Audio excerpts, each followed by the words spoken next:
Mahal si Kenju at si Mahal Salvador.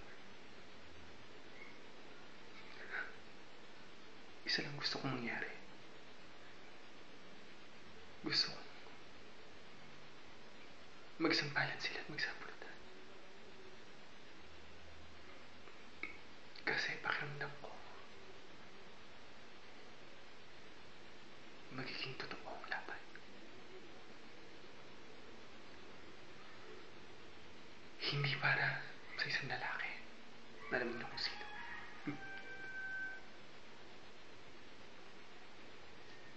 Kundi para sa nasirang tiwala. Ang sa pusong pinaglalaban.